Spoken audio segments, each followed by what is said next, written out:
se encontra em Efésios capítulo 5. Aí só está citando o versículo número 18 no texto áureo, né? E a nossa lição, ela cita do 15 ao 20. Então, os irmãos aí receberam um papel que tem todo o capítulo número 5, até o verso 21. Então, aí os irmãos vão ver que do verso 14 em diante, ele é separado. E nós vamos ler então o texto áureo e depois a gente vai para o capítulo todo até o versículo 21, amém? O texto áureo diz assim: e não vos embriagueis com vinho em que há contenda, mas enchei-vos do Espírito. A nossa verdade prática é: ser cheio do Espírito pode se referir tanto ao batismo no Espírito Santo, como também à vida plena no Espírito Santo. Então, irmãos, nós precisamos analisar algumas coisas assim que Paulo estava ensinando através da carta de Efésios, né? Muitas vezes nós pensamos que Paulo está tratando de um assunto, nós pegamos o texto, lemos o texto e até pregamos sobre ele, mas nós não vemos na realidade o que Paulo quer dizer. Nesse capítulo aqui, ele divide essa mensagem do capítulo 5 em três tópicos. A primeira parte é a respeito de santidade no Espírito Santo, a segunda parte é como viver na sociedade, e a terceira parte desse mesmo capítulo, ele diz em respeito à nossa própria família, né? Então, depois do versículo 21, ele fala a respeito da família, como é que nós devemos nos comportar dentro da nossa casa, com os nossos filhos, com a nossa esposa. E do versículo 14 em diante até o 21, ele está falando do comportamento frente à sociedade. Então nós precisamos ver isso quando nós estudamos a palavra de Deus, precisamos ver isso também em relação a que Paulo está falando, em relação ao que ele está ensinando à igreja. O verso 1 diz assim, vamos ler todo o texto, amém? E em vez de nós lermos só do 15 ao 20, vamos ler todo o texto, porque daí a gente fica com uma ideia completa. Portanto, sejam imitadores de Deus como filhos amados, e vivam em amor como também Cristo nos amou, e se entregou por nós como oferta e sacrifício de aroma agradável a Deus. Entre vocês não deve haver nem sequer menção de imoralidade, aí ele aponta, sexual, como também de nenhuma espécie de impureza e de cobiça, pois essas coisas não são próprias para os santos. Não haja obscenidade, nem conversas tolas, nem gracejos imorais, que são inconvenientes, mas ao invés disso, ações de graça, porque vocês podem estar certos disso: nenhum imoral ou impuro ou ganancioso que é idólatra tem herança no reino de Cristo e de Deus. Ninguém os engane com palavras tolas, pois é por causa dessas coisas que a ira de Deus vem sobre os que vivem em desobediência. Portanto, não participem com eles dessas coisas, porque outrora vocês eram trevas, mas agora são luz no Senhor. Vivam como filhos da luz, pois o fruto da luz consiste em toda bondade, justiça e verdade, e aprendam a discernir o que é agradável ao Senhor. Não participem das obras infrutíferas das trevas, antes exponham na luz. O quê? Exponham-a na luz, porque aquilo que eles fazem em oculto, até mencionar é vergonhoso. Isso aqui ele está falando para a igreja. Até mencionar as coisas que estão acontecendo nas trevas dentro da luz é vergonhoso. Então, entre nós precisamos aprender o verdadeiro sentido da palavra de Deus, o verdadeiro sentido de viver ali no meio das trevas. Então, Paulo ele está dizendo a seguinte coisa nesse texto aqui, irmãos. Vocês que estão dentro da igreja, que vocês estão aprendendo da palavra de Deus, aqui está sendo ensinado para que você viva lá do lado de fora. É isso que nós precisamos aprender, que quando nós viemos na igreja, Paulo está ensinando nesse texto aqui, isso. O verso 10, não participem das obras infrutíferas, ele está dizendo. O verso 11, porque aquilo que o fazem em oculto, até mencionar é vergonhoso. Mas tudo que é exposto pela luz, torna-se visível, pois a luz torna-se visíveis todas as coisas. Por isso é que foi dito, desperta, ó tu que dormes, levanta-te dentre os mortos e Cristo resplandecerá sobre ti. Amém? O verso 15, que é o verso que está aí, os versos que estão aí, diz assim, isso, Paulo está dizendo que nós temos que viver assim na sociedade. Desse verso 15 em diante é para que você viva lá do lado de fora. Tenham cuidado com a maneira como vocês vivem, que não sejam como insensatos, nécios, mas como sábios, aproveitando ao máximo cada oportunidade, porque o dia é o quê? Os dias são maus. Portanto, não sejam inécios, mas procurem compreender qual é a vontade do Senhor. Não se embriaguem com o vinho, que leva à libertinagem. O que é libertinagem? Contenda. Não é só contenda de dar bordoada um no outro, dar murro no outro, de pensamentos, irmãos. Principalmente pensamentos, na maneira de pensar, mas deixem-se envolver pelo Espírito, falando entre vocês com salmos, hinos, cânticos espirituais, cantando e louvando de coração ao Senhor, dando graças constantemente a Deus Pai, por todas as coisas em nome do nosso Senhor Jesus Cristo, sujeitando-se uns aos outros por temor a Deus. Existe uma palavra no texto que diz temor. As pessoas pensam que temor é ter medo de Deus. Não, temor é ter respeito por Deus, pelas coisas que vêm de Deus. Então, nós precisamos entender que nós aprendemos dentro da igreja e depois nós vamos viver lá fora. E depois, quando aí no texto ele está falando o que nós vivamos entre nós com amor, irmãos. Muitas vezes nós chegamos na igreja e nada daquilo que nós falamos, nós vivemos na realidade. Então nós precisamos realmente viver aquilo que nós estamos pregando, porque se nós formos analisar ponto por ponto, a igreja ela não pode ser fria dentro da própria igreja, dentro de uma própria sociedade cristã. Vamos envolver agora ministérios, né? Hoje, se você for analisar, no mundo inteiro está havendo uma frieza, sendo que nós estamos olhando aqui, o texto da lição é vivendo em fervor espiritual. E como eu falei numa outra lição, de 100 igrejas que pregam e falam e dá ênfase ao Espírito Santo, de 100 igrejas, apenas uma está dando ênfase ao Espírito Santo, às obras do Espírito Santo, o fruto do Espírito Santo. Isso é uma análise mundial, não é só do Brasil ou só lá do Peru, da Argentina, é mundial, irmãos. Eu não sei se os irmãos aqui conhecem um plano econômico que foi dado, é mais ou menos algo parecido com o que nós estamos vivendo hoje dentro das igrejas. Um plano econômico que se chamava, e se chama, e ele existe até hoje, chama-se Plaza.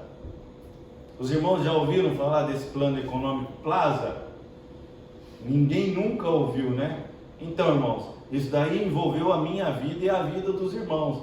Muitas vezes nós estamos dentro da igreja, ouvimos o plano de Cristo para a nossa vida e não sabemos que estamos inseridos nele.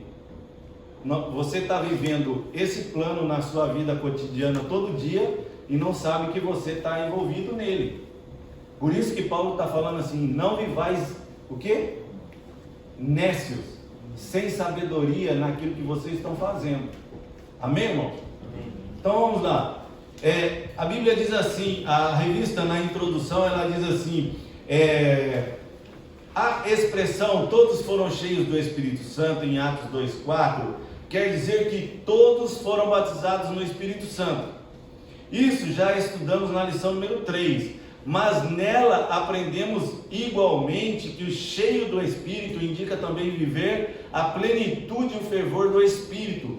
Vamos analisar melhor essa parte da teologia pentecostal. Vamos na devoção. A importância da devoção na vida do crente. Na folha que eu distribuí, ela tem tanto em espanhol quanto em português. A importância da devoção na vida do crente pela palavra e oração. O apego à palavra é indispensável à vida cristã. A oração é a chave da vitória. Isso não existe vida espiritual abundante sem oração. Isso está logo no primeiro tópico aqui da devoção.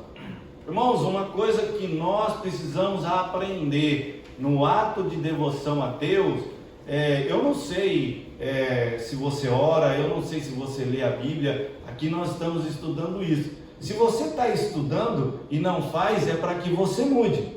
Comece a fazer, comece a praticar. A vida cristã, ela é de prática. Por exemplo, tem pessoas que falam assim, meu Deus, eu não consigo ler a Bíblia 5 minutos.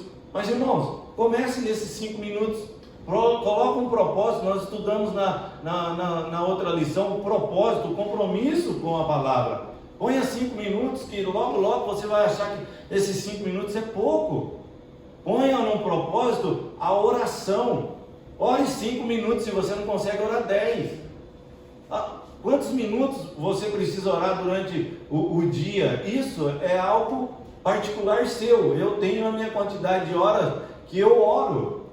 Eu tenho a minha quantidade de horas que eu leio. Eu tenho a minha quantidade de horas que eu medito na palavra de Deus. Então, significa que nós precisamos ter o quê? Devoção à palavra. E muitas vezes nós somos crentes nominais, não devotamos nada. Antigamente eu via a minha mãe, na época em que nós não éramos convertidos ainda, eu tinha mais ou menos uns 5 anos de idade, ela andava 8 quilômetros, porque ela sabia que naquele dia tinha missa, e era num lugar chamado 10. Irmãos, ela me arrastava até a essa igreja por 8 quilômetros a pé, porque ia ter missa lá, o padre ia estar lá naquele dia. E hoje, dentro da igreja, nós temos igreja até muito perto da nossa casa, nós não vamos a ela. Então, nós precisamos ver isso. Agora, no 2, a oração e a palavra. Na importância da devoção pela palavra e oração. No 2, a oração e a palavra. Todos nós conhecemos o jargão evangélico. A oração é a chave da vitória. Isso é verdade. Não existe vida espiritual abundante sem oração. Segundo a declaração das Assembleias de Deus, a oração é o ato consciente pelo qual a pessoa dirige-se a Deus para se comunicar com Ele e buscar a sua ajuda por meio de palavras ou pensamentos. Irmão, a Bíblia diz assim, trazei à memória o quê? Nós sabemos esse texto, ok?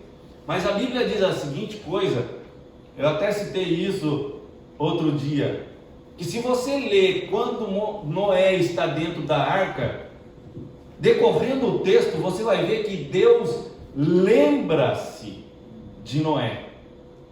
Deus esqueceu de Noé? Não. Na nossa linguagem, para a nossa compreensão humana, foi usada que Deus lembrou-se de Noé. Mas veja bem, os Salmos diz e nos ensina que quando nós orarmos, nós também temos que falar com Deus. Deus, a tua palavra diz, isso.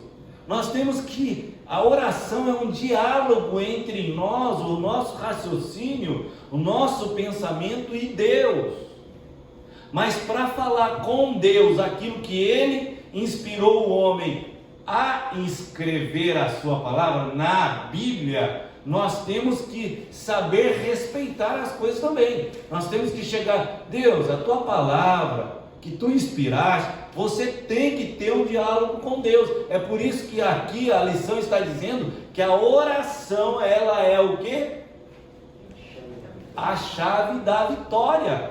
Se ela é a chave da vitória e você está sabendo disso e não pratica, é nécio.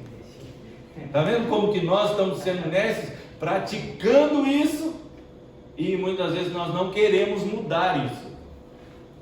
Temos que mudar. O pastor, ele sempre está falando de oração. Ele sempre está falando de oração. Já teve manhã de oração, consagração aqui. E claro que você não está obrigado a estar participando de todas as coisas que a igreja ela institui. Todas as coisas. Mas você, com o desejo de buscar a Deus, se você quer ter vitória, meu irmão, se você quer que a vitória, você se torne um vaso de Deus, tudo no seu tempo, logicamente que é no seu tempo, você vai se encher e depois você vai transbordar. Então você vai procurar participar de todas as coisas que forem possíveis para você participar, que a igreja institui. É isso que a palavra de Deus ela nos ensina. Agora veja o 3, o viver sabiamente. Aí, ele no versículo 15 diz assim: o viver sabiamente. Esses exercícios espirituais, a oração é um exercício espiritual, irmão. É como ler. Tem pessoas que não conseguem ler, já logo sente sono.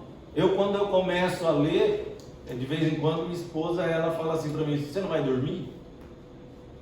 Porque eu leio, eu perco o sono.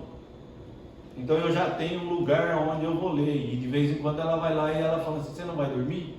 Por quê? Eu me prendo tanto a assunto bíblico que a minha vontade é não ir dormir, é não parar. E isso se torna o quê? Prática da palavra. Você vai acostumando, você vai buscando mais desejo de conhecer a Deus, mesmo que isso você vai passar a vida toda buscando a Deus e não vai te suprir. Então a leitura, a oração são exercícios espirituais. Ser colocado, olha aí o texto, são exercícios espirituais e devem ser colocados na prática do dia a dia, diferentemente dos nécios. Se você vem para a igreja, se você participa da igreja, mas na sua casa você não coloca em prática aquilo que você aprende aqui dentro da igreja, você é nécio. Outro dia o pastor, o evangelista Tiago pregando, ele disse o quê? Que o nosso culto não começa da porta para dentro. O nosso culto já começa na nossa casa, no nosso dia a dia.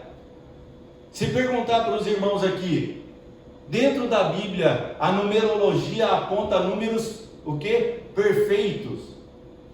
Os irmãos poderiam me dizer o que são números perfeitos dentro da Bíblia, dentro da numerologia bíblica? Qual é o número perfeito? 7, 14, qual outro? 21, 3, 10. Então nós precisamos saber por quê? No 7º dia instituiu Deus o quê? Culto a si mesmo. Agora, claro que nós não podemos estar todo dia na igreja. Nós não podemos comparar hoje com os dias de Davi. Nos dias de Davi, Davi instituiu culto 24 horas no templo. Era por turnos. Então quer dizer, ninguém podia ir agora, mas podia ir no outro horário. Então era 24 horas, o dia e a noite, louvando e adorando a Deus. Hoje nos nossos dias não tem condições de fazer isso. Então isso nós não podemos deixar de acontecer na nossa vida. Ou seja, nós estamos dentro da igreja, queremos levar a salvação lá fora, mas aqui dentro nós estamos sendo nécios. Na nossa casa nós estamos sendo nécios. Eu vi tantos testemunhos de pastores e um dos testemunhos que eu tomei para minha vida e vi esse pastor foi o pastor Gilmar Santos, da igreja em Goiânia. Quando ele veio para cá, ele deu o testemunho dele e ele dizia assim que ele via a mãe dele, porque eram muitos irmãos, orar. E ela na oração, ele ouvia ela dizer que Deus suprisse a casa dela e fizesse dos seus filhos servos de Deus. E eles eram pequenos. E ele diz assim que isso entrou na vida dele e hoje ele é um pastor. Ele prega nos Estados Unidos, veio já aqui no Japão, não sei se o pastor conhece, os irmãos conhecem. Isso, irmãos, fez parte da vida dele. Então nós precisamos saber em que direção nós estamos andando. Não é só vir à igreja e isso nós passarmos a ser cristãos nominais. Claro que com muito cuidado, porque senão nós caímos em alguns erros que muitas vezes a vida na igreja se torna corriqueira, ou seja, vira, não, eu vou, né, hoje é dia de ir na igreja, já sai, hoje é na igreja, entendeu? Muitos são assim, e aí a vitória passa a ser trancada, você só vai receber na hora que Deus quiser te dar. Agora vamos para o 4, que senão o tempo também fica muito curto. O 4, remindo o tempo, é algo que o cristão muitas vezes não coloca na sua vida. Ele não separa nada, irmão. Mistura tudo dentro da fábrica, dentro da igreja. O irmão fala uma coisa, ele já entende outra. Ele está tão cansado mentalmente que o irmão prega uma coisa e ele já está entendendo outra. Então nós temos que saber remir o nosso tempo. Tempo para descansar, é tempo para comer, é tempo para a família, tudo nós temos que ser organizado, senão nós tornamos o quê? Uma vida desorganizada, e não é assim, não é desorganização. Remindo o tempo, o que diz? No versículo 17, é a referência do texto aqui. Essa frase diz muito mais do que parece à primeira vista. O verbo remir significa comprar de novo, resgatar, aproveitar melhor possível. A palavra tempo é bem conhecida entre nós, kairos. Tempo no sentido de ocasião, oportunidade, Hebreus 11:15. Essas duas coisas são especialidades dos crentes, que cheios do Espírito Santo resultam no viver sabiamente. O crente sabe aproveitar as oportunidades para fazer a obra de Deus, falar de Deus às pessoas que ainda não conhecem o Evangelho. Colossenses 4:5. Até mesmo em circunstâncias difíceis. Na verdade, tanto hoje como nos dias dos apóstolos, os dias são maus. Irmãos, eu falei aqui do plano Plaza, e muitas pessoas ainda, mesmo estando dentro da igreja, acreditam que as coisas vão melhorar. Não, irmãos. Se os irmãos pararem para analisar, não vai, porque se melhorasse, a Bíblia se tornaria mentirosa. Se melhorar, a Bíblia se tornaria mentirosa. As pessoas também olham uma outra coisa. Europa, Estados Unidos, América do Sul, África, China em ascensão. Irmãos, isso tudo é alusão, pensamentos de homem. Se nós formos para dentro da Bíblia, a Bíblia está dizendo outra coisa. Então, aqui quando está falando em relação a remir o tempo, em relação à palavra de Deus, pregar e viver, se nós analisarmos, a igreja em si, ela está débil, ela está ossoe, ela está devagar em suas ações. Você sabe por quê? Há algo que Jesus ensina, em que da maioria das vezes, nós não colocamos em prática na nossa vida. Sabe qual é? A palavra, ela é dolorida para qualquer um. Renúncia. Renúncia. Muitos pastores hoje não renunciam. O pastor está fora aqui, viu? Senão já vamos pensar outra coisa. Muitos pastores não renunciam. Os membros da igreja não renunciam. Os obreiros da igreja não renunciam. Porque se nós fizermos aquilo que está aqui no texto anterior e nos organizarmos dentro da igreja, nós faríamos a obra mais bem organizada. E é isso que Paulo está dizendo. Em falar a palavra de Deus, como está em Colossenses, até mesmo em circunstâncias difíceis, na verdade, tanto hoje como nos dias dos apóstolos, os dias são maus. Seus dias estão sendo bom? Não. Nós estamos vendo aí a pandemia, ela vai acabar, mas estão sendo mal. E pode ter certeza que vai piorar. E nós estamos crendo em alusão se falarmos que vai melhorar. A síntese do tópico 1 diz assim: devoção pela oração e leitura da palavra, viver sábio e aproveitamento consciente do tempo são sinais de uma vida de fervor. Irmãos, nós precisamos ter consciência. Algumas pessoas vivem na igreja muito no emocionalismo. Eu acredito que foi até, não sei se está aqui na lição aqui, talvez esteja um pouquinho mais para frente, mas da onde está vindo essa lição? Tem uma parte do texto que diz a seguinte coisa: que os louvores de antigamente, de um certo ano para trás, os louvores eram muito mais conscientes do que os dias dos louvores de hoje. E ele diz assim que quando a harpa cristã, os hinos dos hinários cristãos foram elaborados, não foram elaborados para movimentar o sentimento do ser humano, mas sim das emoções espirituais em relação a Deus. O texto em si, ele rege isso. Então, o que está acontecendo até no meio dos louvores? Até o evangelista Tiago aqui na lição que eu não vim, ele falou a respeito de louvores. Até nesse âmbito, Deus ele tem tomado cuidado em tratar de louvores, que na realidade mexe muito mais com o emocional das pessoas dentro da igreja e levam elas vazias para suas casas, do que realmente fazer as pessoas louvarem a Deus aqui dentro em relação a Deus.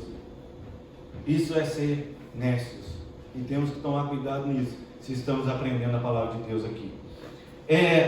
Lá na importância em manter-se cheio do Espírito. Os irmãos estão achando aí, né? A obra do Espírito Santo na vida do crente é dinâmica. Ele não fica estático a partir da conversão, pois a expressão cheio do Espírito Santo significa reacender a chama do Espírito Santo. Aí, irmãos, nesse texto aqui, um dos irmãos me fez uma pergunta e a resposta está aqui dentro do texto. Não se deve confundir com a expressão cheio do Espírito Santo do Pentecoste. Ser cheio do Espírito Santo lá no Pentecoste, Atos capítulo 2, verso 4, é diferente do que está sendo falado aqui. Então, nós temos que fazer uma separação. Batismo do Espírito Santo e ser envolvido pelo Espírito Santo nos dons espirituais é uma coisa. Ser cheios do Espírito Santo é para o crente que está dentro da igreja. Tem pessoas que pensam que por não falar em línguas, ela não tem o Espírito Santo. Muito pelo contrário, irmãos. Nos nossos dias de hoje, falar em línguas sim, profecia sim, mas o testemunho da pessoa é muito mais importante e prova que ela é muito mais cheia do Espírito Santo de Deus do que muitas das vezes a pessoa que está falando em línguas. Está no texto aqui da lição, está no texto bíblico de Efésios, está no texto bíblico de 1 Coríntios. Se nós formos estudar profundamente, não é só a relevância do falar em línguas, não. E não vos embriagueis com o vinho. Essa frase é como a Septuaginta traduz: não olheis para o vinho. A passagem em Provérbios explica as consequências destrutivas da bebedeira e a compara com a picada de uma cobra. A palavra usada para contenda significa também devassidão, dissolação. Esses termos são incompatíveis com a ética cristã. Aqui para baixo nós vamos ver que a bebedeira, a palavra bebedeira, se fosse falar aqui mais profundo, da bebedeira, irmãos, existe uma matéria que se chama demoniologia, que fala sobre demônios, e fala sobre nós interpretarmos uma pessoa quando ela está embriagada, bêbada, e ela sente o desejo de ir beber. Na realidade, não é o alcoolismo. Ali ela está sendo trabalhada e sendo possuída por um demônio em específico. Só que não é um assunto aqui que nós vamos tratar e estamos falando. Mas a bebedeira em si não significa que a pessoa está fazendo aquilo ali porque ela quer, mas é porque ela está aprisionada. Então, nós temos que ser nécios em saber que, por exemplo, a gente vê lá a Cracolândia, lá aquele negócio em São Paulo, aquilo ali, irmãos, precisa de tratamento psicológico, porque o demônio que está trabalhando lá é o mesmo tipo de demônios daquele endemoniado de Gadareno. Existem trabalhos a serem realizados, não é só tirar o camarada lá, colocar ele lá numa instituição, não. Existe muito mais coisa a se tratar numa pessoa daquela. Então, bebedeira, se você está olhando tudo comum, como na outra lição nós estudamos, que para o crente passa a ser tudo comum, cuidado com tudo comum, que não é comum nada não. Isso daí é obra de Satanás, e nós estamos vendo, nós os crentes, estamos vendo tudo como muito comum. Temos que ter cuidado com isso, amém? O tópico 2, mas enchei-vos do Espírito. Eu estou querendo correr para dar em cima no tempo. Essa expressão indica renovação, novo enchimento no Espírito Santo. Atos 4, 8, 13 e 9. A ação do Espírito na vida cristã não é estática, como nós vimos ali. Nele somos renovados no nosso dia a dia. Essa experiência acontece reiteradamente em nossos dias, e isso vem desde o Pentecostes. Os discípulos já tinham o Espírito antes do Pentecostes. Aí as pessoas pensam que quando aceita Jesus é que ela é cheia, ela tem o Espírito Santo. Irmãos, antes de você aceitar Jesus, você já tinha o Espírito Santo, porque sem ele você não aceitaria Jesus. Aí a gente, como falei também em uma outra lição, nós pensamos que nós ganhamos a pessoa para Jesus, mas não, ela já ouviu alguém falar de Jesus, ela já ouviu alguém ler a palavra, ouviu algum convite. Aqui está a resposta. Antes de você aceitar Jesus, o Espírito Santo já trabalhava em você, entendeu? Os discípulos já tinham o Espírito antes do Pentecostes e já eram salvos. Todos os crentes em Jesus, pentecostais e não pentecostais, batizados no Espírito Santo e não batizados, têm o Espírito Santo. Está em 1 Coríntios 3,16, Gálatas 3, 2 a 5. O apóstolo se refere à plenitude do Espírito Santo. Enchei-vos do Espírito Santo, que é característica típica do pentecostais. Os irmãos entenderam? Se os irmãos quiserem ir mais a fundo, aí os irmãos entram nos textos que estão aqui relatados. Mas não fiquem superficialmente, porque senão você vai fazer um ponto de interrogação na sua cabeça. Se tiver dúvida, por favor pergunte, porque senão você fica sozinho e o seu pensamento vai virar uma engrenagem e vai gastar. Vamos no 3. Não confundir com o batismo do Espírito Santo. São assuntos diferentes. Amém? Isso já foi estudado na lição 3, em outras passagens. Cheios do Espírito Santo diz respeito ao batismo no Espírito Santo, mas não é o caso em Efésios 5,18. O batismo no Espírito Santo é uma experiência distinta da conversão. O significado de palavras e expressões bíblicas na Bíblia devem ser entendidos e interpretados à luz do seu contexto. Observe a frase: então Pedro, cheio do Espírito Santo, lhes disse. Foi batizado no dia de Pentecostes. Logo a expressão mostra a dinâmica do Espírito na vida do apóstolo. Da mesma forma, o trecho Saulo, que também se chama Paulo, cheio do Espírito Santo, fala de alguém já batizado no Espírito Santo. E é evidente que cheio do Espírito Santo se refere à plenitude do Espírito Santo. Plenitude e cheio, duas coisas diferentes.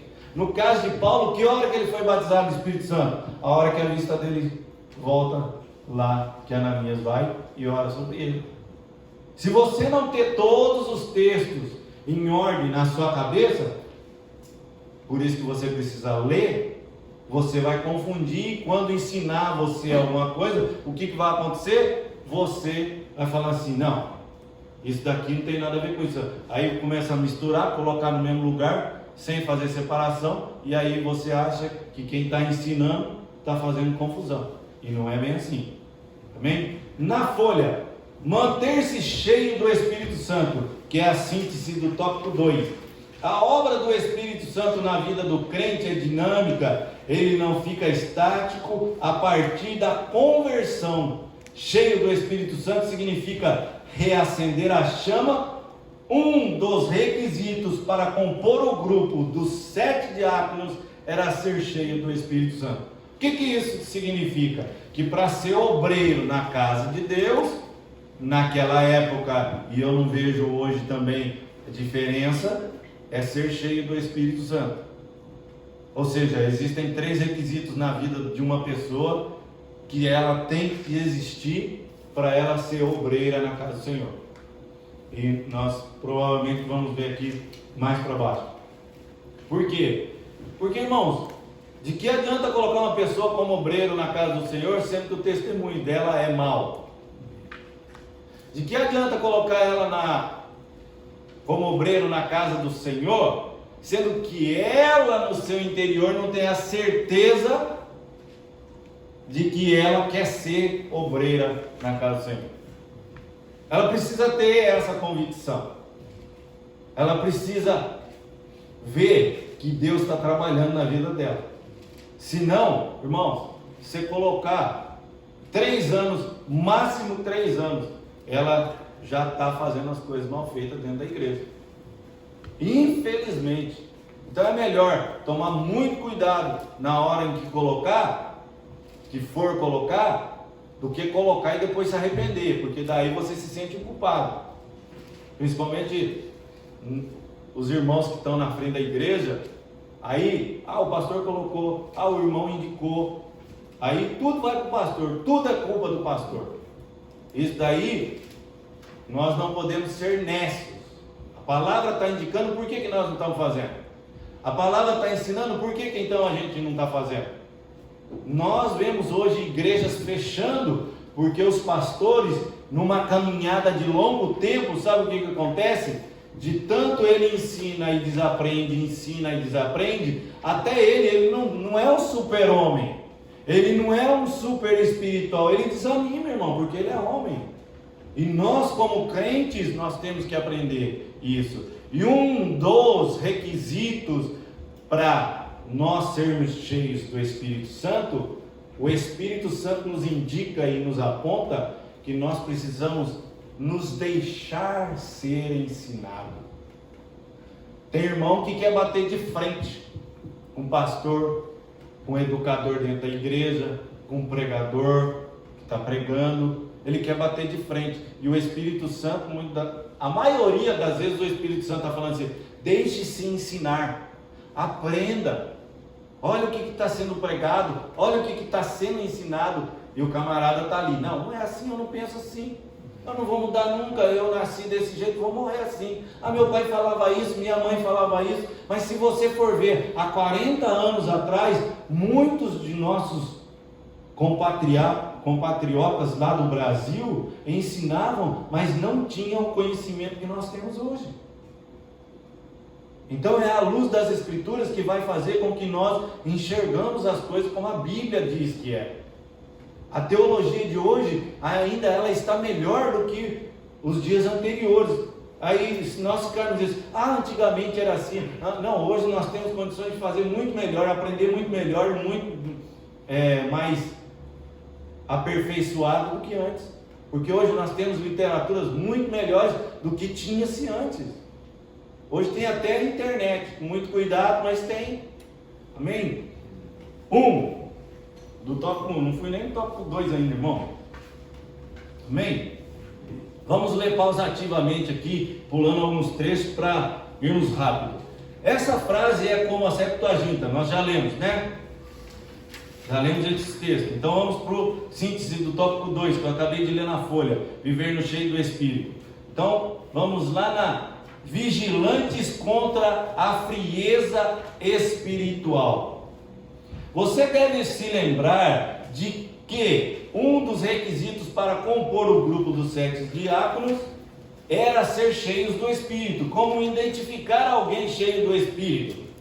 O apóstolo apresenta pelo menos 3 características: o testemunho transbordante, a vida de gratidão e de submissão. Isso daqui, submissão, irmão, é que está dando um trabalho para as igrejas. Ser submisso está dando um trabalho para o corpo de Cristo, a submissão. E nós estamos ouvindo sobre submissão, e estamos sendo teimosos. Por isso que muitos lugares aí está virando uma bagunça. A minha vista está virando uma bagunça a maneira de como está sendo conduzido. Mas é na minha visão. Na visão de muitos está certo. E eu que não vou lutar contra muita coisa. Mas a Bíblia ensina de uma maneira. Paulo fez, Pedro fez, muitos apóstolos fizeram e são testemunhos. Amém? Bati forte não, né? Testemunho transbordante. Um sinal evidente: os cânticos são expressões de alegria, de louvor a Deus, além da função de instruir a igreja. Os cristãos expressam por meio dos hinos seus anseios, suas esperanças, aquilo que acreditam estar inspirado na vida das personagens bíblicas e nas promessas divinas. Os salmos são salteiros de Israel. O livro dos salmos são aos quais o Espírito dava uma vida nova. Muitos deles são adaptados à música ainda hoje no judaísmo e no cristianismo. Os hinos são uma referência às primeiras composições cristãs. E lamentamos o fato de não terem sobrevivido, mas algumas de suas estrofes estão no Novo Testamento. Filipenses 2, 5 a 11 é um bom exemplo. Os cânticos espirituais, palavras não premeditadas, cantadas no Espírito durante a adoração. Irmãos, palavras não premeditadas. E outra coisa, muitas pessoas também, eu vi uma crítica há muito tempo, essa crítica ficou pairando no ar aí, a respeito de um louvor, que é Deus de perto e não de longe, é Deus de longe e não de perto. Irmãos, se você for entender a letra da música, não tem nada a ver sobre o comentário que fizeram sobre a música, o sentido em si da música, já virou um pandemônio aí, no Brasil, muitas igrejas proibindo ser louvado. Irmãos, por acaso você está aqui no Japão, Deus não está lá no Brasil também? Não está na América? Não? Então por que vamos questionar algumas coisas, sendo que o louvor todo está dando uma ênfase à nossa vida? Deus está dentro de nós, do nosso coração. Então existem coisas que não deixemos nos levar por tais comentários, como nós vimos na outra lição passada. Amém? Dar graça em tudo. Essa é a vontade de Deus e deve ser a marca de todos os cristãos. Ser cheios do Espírito Santo nos leva a uma vida alegre. Irmão, crente triste é uma tristeza, né, irmão? O crente ele tem que ser alegre em tudo quanto é lugar que ele vai. Eu vejo aqui um dos exemplos que eu posso dar aqui é quando o irmão Adilson sobe no púlpito. Ele é alegre, ele não tem medo de falar. Claro que todo mundo tem a sua maneira de se expressar a sua alegria. Uns falam exaltadamente, outros não. Mas nós temos que expressar a nossa alegria. E isso demonstra nós sermos cheios do Espírito. Nós não podemos ficar tristes com tanta tristeza que já tem ali fora. Ainda se a igreja se tornar triste, sem mesmo tendo a esperança da promessa da vida vindoura, irmão, então tudo está acabado. Tudo está acabado. Melhor a gente ir para casa e assistir televisão. Porque vir para a igreja, ouvir a palavra de Deus e não ser transformado por ela, é uma ilusão que o ser humano não pode estar vivendo. Amém? Dar graça em tudo, ser alegre. Na hora que você foi lá no seu casamento, o que você foi que você prometeu lá para sua esposa? Na tristeza ou na alegria? E agora você vai chorar, né? Tem gente aí que está falando para sempre, mas esse sempre é muito longo. Tem gente falando isso até no meio da igreja, irmão. Para com isso, hein? Amém? Sujeição. O quebrantamento e a humildade expressam bem a plenitude do Espírito. A submissão é outra consequência de uma vida na plenitude do Espírito, pois o Espírito nos capacita a essa sujeição. É dever cristão se submeter às autoridades constituídas, aos seus superiores hierárquicos. Essa sujeição deve haver entre os irmãos na igreja. Irmãos, tomar decisão sem antes passar pelo pastor, pode ter certeza, você vai ter grandes problemas, porque existe uma coisa que eu vejo que é de Deus. Quando nós tomamos algumas decisões que entram-se alguns pontos de interrogação e não nos traz paz, é porque Deus não está aprovando todas elas. E a Bíblia diz a seguinte coisa, que o reino de Deus está entre nós, e a primeira coisa que indica que o reino de Deus está entre nós é a paz. As outras duas palavras que constituem o reino de Deus, eu não vou falar porque tem um irmão que precisa procurar ela de de Mateus a Apocalipse, aqui dentro, ele está aqui dentro, ele precisava procurar, porque ele me questionou o que é o reino de Deus.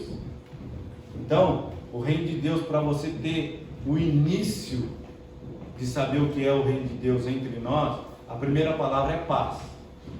Se nós tivermos paz, nós já estamos na indicativa correta de que o reino de Deus está no meio de nós. A segunda palavra, nós já lemos ela aqui dentro dessa lição. E o irmão não está muito longe, né, irmão Ricardo? Ele está questionando, ele está querendo saber o que é o reino de Deus. Então nós precisamos, irmão, saber o que é o reino de Deus. Então, se você toma alguma decisão sem primeiro o consentimento do seu pastor, que é a autoridade dentro da tua igreja que você congrega, você pode estar quebrando a harmonia que traz a paz entre todos os irmãos. Então aí você pode ter certeza que Deus está colocando um ponto de interrogação ali, e a paz vai ser quebrada, a harmonia vai ser quebrada, e a obra não vai ser feita como Deus quer. Amém? A frieza espiritual, eu vou tratar disso agora, porque ela nos leva a algo, está na folha, e daí eu vou para a conclusão aqui, porque nós já atravessamos toda a lição, e eu acredito que os irmãos acompanharam bem, porque hoje eu li a lição, né? Nas outras lições os irmãos não tinham a lição em casa, não leram. Diz assim: frieza espiritual, síntese do 3. A frieza espiritual paralisa a pessoa. Ela revela-se na ausência da observância de discípulos devocionais comuns a todo cristão.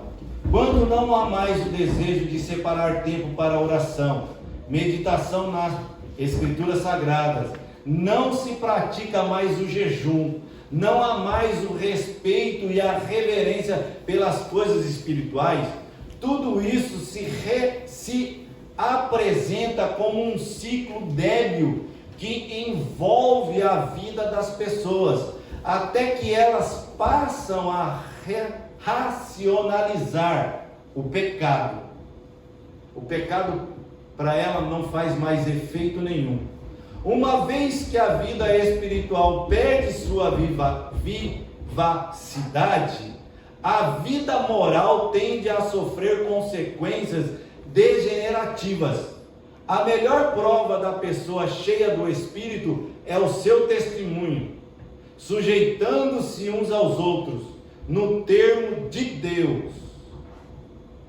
No termo de Deus. A melhor prova de alguém estar cheio do Espírito Santo é o quebrantamento e a humildade. Agora, irmãos, vamos para a conclusão.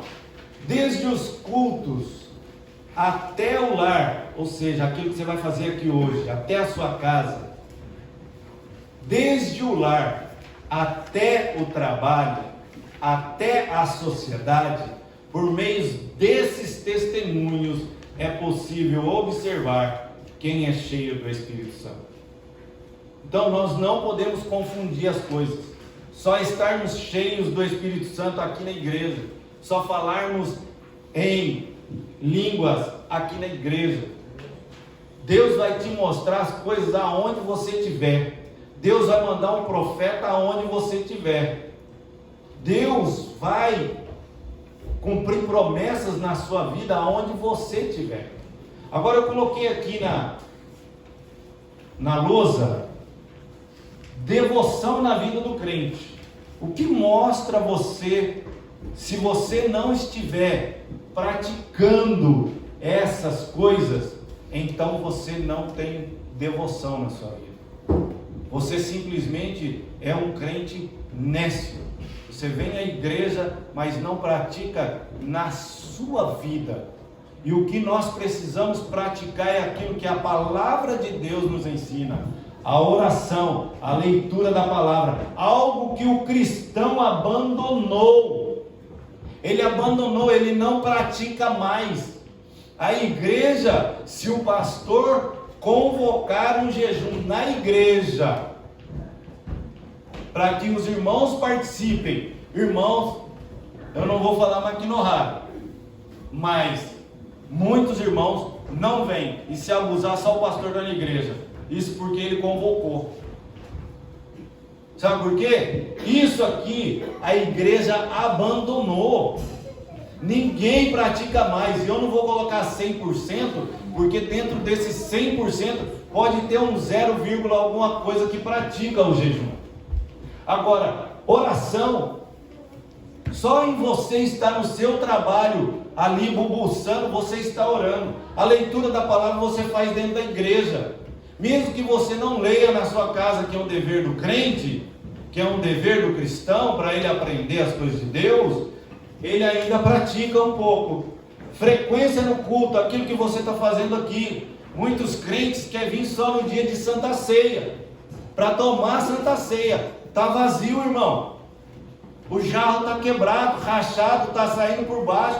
Você tem que transbordar e sair por cima, e não por baixo, está furado. Essa convicção de que você só tem que vir na igreja para tomar Santa Ceia, isso é uma desculpa esfarrapada de crente. A outra coisa, culto de oração. Tem gente na sua casa, não participa porque não quer. É totalmente diferente. Isso mostra a pessoa que tem devoção. Você não precisa mostrar para mim. Você não precisa mostrar para o pastor. Você não precisa mostrar para o irmão que está do lado da sua cadeira. Mas você tem que ter devoção a Deus. É diferente a situação. Nós não estamos brincando. Deus, se você, ele falasse assim, ó, eu saí, vamos dizer que isso aqui,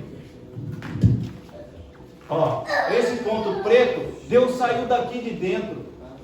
Deus não tem o propósito de revelar ao homem o surgimento da sua origem. É isso que o homem tem que entender, que o surgimento da origem de Deus pertence a Ele. O dia que Ele revelar ao homem, o homem passa a um nível como, agora eu já sei de onde Deus surgiu. É isso que o crente tem que entender, que ele está na igreja para aprender que Deus é superior a todas as coisas. A outra coisa, culto público, se falar para o crente assim, ó, vamos fazer um evangelismo lá não sei na onde, na frente do produto brasileiro, na frente da estação, ele corre. Você sabe por quê? Porque ele tem muitos, não estou dizendo todos, mas muitos têm medo de colocar a cara a tapa e demonstrar que ele é crente para as outras pessoas, que ele faz parte de uma igreja. E agora, se eu colocasse aqui, o que tira a devoção do crente? O que tira a devoção do crente? O seu trabalho pode estar tirando a sua devoção. E eu poderia aqui citar mais algumas coisas, mais 5 minutos, e eu vou até escrever aqui. A sua TV tira a sua devoção. A sua televisão dentro da sua casa. Por isso que os pastores de antigamente, eles mesmos não tinham televisão. Mas meu irmão, crente, ele, depois que ele viu que a igreja começou a abrir, ficar mais light, ele colocou a televisão dentro do guarda-roupa, para que ninguém que fosse na casa dele visse que ele tinha televisão. A antena ele só colocava através da janela na hora em que ele ia assistir. Isso era crente, tira devoção. Ensinar as coisas para os outros, aquilo que você não pratica, falar de oração sendo que você não ora, falar de leitura da palavra sendo que você não lê, é nécio, mentiroso diante de Deus. Falar que a sua igreja, que a sua vida é organizada sem ela estar, é mentira diante de Deus. Nós precisamos tomar conta disso. Outra coisa, os nossos problemas tira a devoção. Tem irmão que se deixa envolver pelos problemas da vida, que esquece que a solução está aqui. Está vendo que do lado de cá tem solução para todos os problemas que estão do lado de lá? Outra coisa, dívidas. Tira a devoção do crente. Você sabe por quê? Ele não consegue nem deitar a cabeça no travesseiro e dormir, sendo que ele tem a solução do lado de cá. E não adianta eu ficar falando para os irmãos o que os irmãos têm que fazer, sendo que os irmãos já estão aqui há 10, 15, 20 anos dentro da igreja. Devoção, irmãos, ela nunca pode acabar na vida de um crente. Outra coisa que tira da vida do crente a devoção, que foi colocado por esses tempos, internet. Irmãos, isso aqui está sendo um veneno na vida do crente. Se fosse bom você pesquisar algo sobre a palavra de Deus, aquilo que você não tem entendimento, trazer para o seu pastor: pastor, eu li isso na Bíblia, mas eu também pesquisei, tem como o senhor me auxiliar nesse assunto, por favor, que eu tenho dúvida? Você teria um crescimento muito maior do que você assistindo novela Gênesis, você não sabe que aquilo é verdade ou não.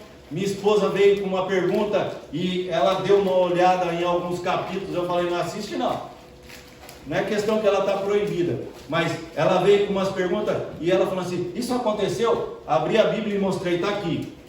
Se você não conhece a Bíblia, não procura coisa lá do lado de fora para você se justificar dentro da igreja, dizendo que sabe mais do que o outro. Nós precisamos colocar valores nos seus lugares. Valores, irmão. Senão, nós ficamos com uma confusão na cabeça, que em vez de nós irmos para o céu, nós vamos acabar rastejando muitos anos aqui na terra ainda. Outra coisa que tira o crente da devoção.